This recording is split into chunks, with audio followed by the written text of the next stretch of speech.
Banglish বা নানান রকম বিদেশি শব্দের অনুপ্রবেশ ঘটিয়ে মানে একটা সময় বাংলা ভাষায় অনেক বিদেশি শব্দ যুক্ত হয়ে বাংলা হয়ে গেছে, কিন্তু তারপরও যে এই বাংলিশ যেটা বললেন, বাংলিশ ভাষা এবং আরও অন্যান্য ভাষার অনুপ্রবেশ এবং জোর করে এই শব্দগুলোকে প্রতিষ্ঠা করার চেষ্টা, এটার বিরুদ্ধে আসলে আমাদের সচেতন থাকা উচিত এবং আমাদের আরও বেশি আমাদের সন্তানদেরকে বাংলার চর্চাটা, বাংলা ভাষার চর্চা, সুন্দর করে বাংলায় কথা বলতে পারা, লিখতে পারা, এই চর্চাগুলো আরও আসলে বাড়ানো প্রয়োজন বলে মনে হয়।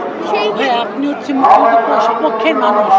গতকাল দেখলাম যারা আসলে একসময় আসতো না শহীদ মিনারে, তারা দেওয়া হয়েছে। এখন যেটা হচ্ছে, যারা এই ২১কে বিশ্বাস করে না, যারা আমাদের স্বাধীনতাকে বিশ্বাস করে না, যারা এই ২১শে ফেব্রুয়ারি শহীদদের শ্রদ্ধা জানানোকে বিশ্বাস করে, তারা এসে বাধ্য হচ্ছে বিশ্বাস করতে। এর চেয়ে বড় কী বলে সাফল্য আর কি হতে পারে? তো এটা আমাদেরকে আসলে অ্যাপ্রিসিয়েট করা উচিত, মানে অ্যাপ্রিসিয়েট না বলে যেটা হচ্ছে যে বিষয়টা আমাদেরকে অবশ্যই ভালোভাবেই দেখা উচিত। তার মানে হচ্ছে তারা মন অনুযায়ী বিশ্বাস করুক, হ্যাঁ, ক্ষমতা বা প্রয়োজনে যে কোনো কিছুই করতে তারা প্রস্তুত।